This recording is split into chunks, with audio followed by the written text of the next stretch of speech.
Hey there, Isaac Osborne from Motion Unlimited. And recently I've been working a lot with people who are sitting at desks all day, or they have standing desks as well.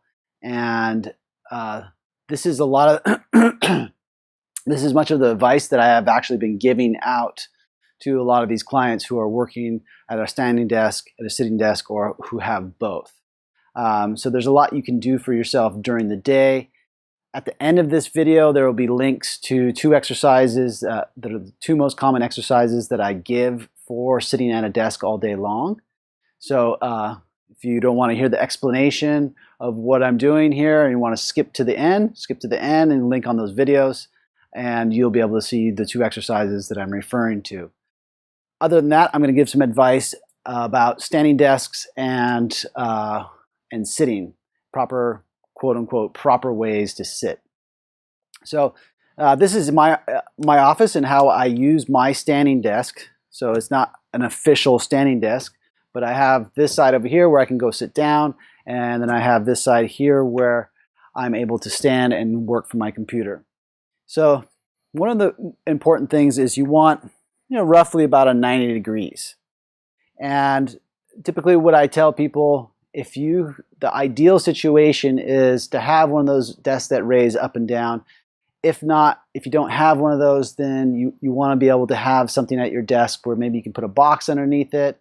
There are many products out there that you can find to kind of give you the solution of being able to have a standing desk if you just have a dedicated sitting desk.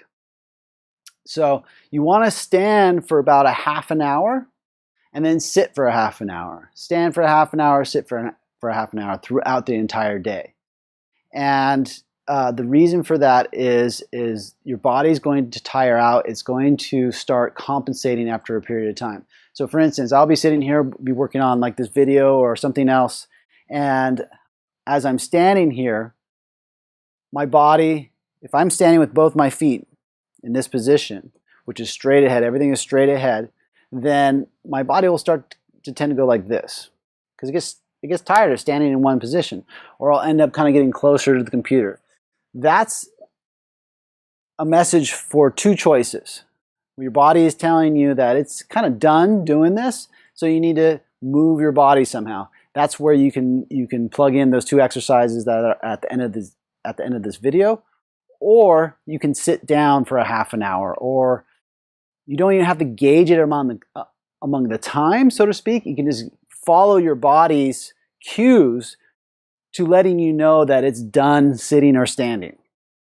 Otherwise, if you're someone who likes to really time things and have a timer go off, this is what you can do after that. So the standing position is important, and to keep yourself from standing on one leg and doing this, stand with your feet so that you have one ankle, 1 foot back and 1 foot forward. So the ball of the foot should line up roughly.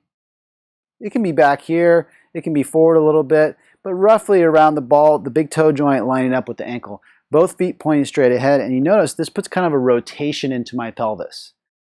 Your upper body is going to have to counter-rotate a little bit to be able to counteract that. Stand like that for a few minutes, and then switch.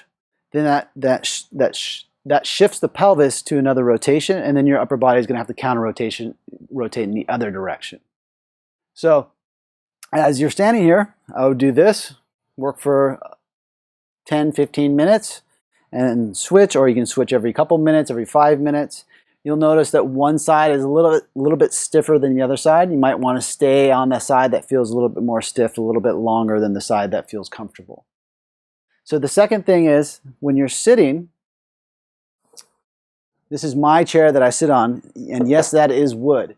And the reason why is the harder the surface, the more feedback it gets your body. The softer the surface, the more your body tends to sink into it. So notice that there's no armrest, there's no back to the chair.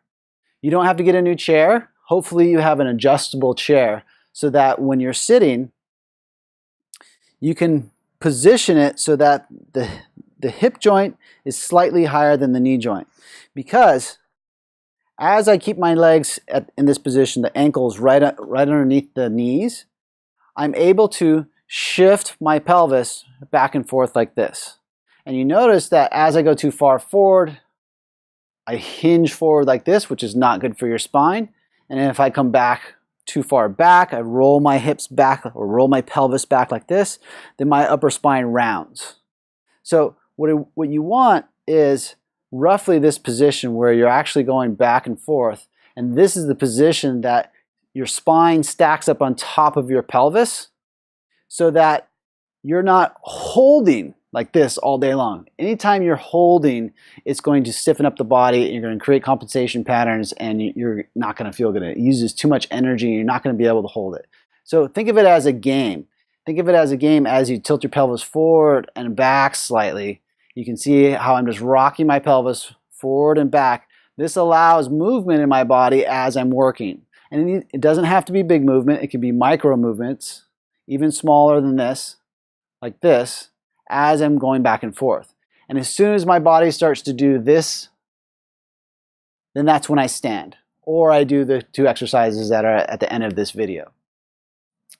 So those are 2 positions that, back to sitting. You want to sit on the edge of the chair. You don't want to scoot back because that rounds my back and that dips the hips back into the back of the chair. And as soon as that happens, this rounds your spine, basically turning off the muscles of your spine. It also tightens up hamstrings pretty dramatically. The other factor too is don't bring your ankles, if you can, don't bring your ankles behind your knees. That's another way that limits your pelvis in its tilting ability of tilting forward or tilting back. It's going to pull it back more, tighten up your hamstrings, tighten up your calves, and then when you stand up, that's going to put a lot of pressure on your low back. So utilizing those things while you at your desk, sitting or standing desk or both, you're able to come out of your day much more energetic and feeling a lot better.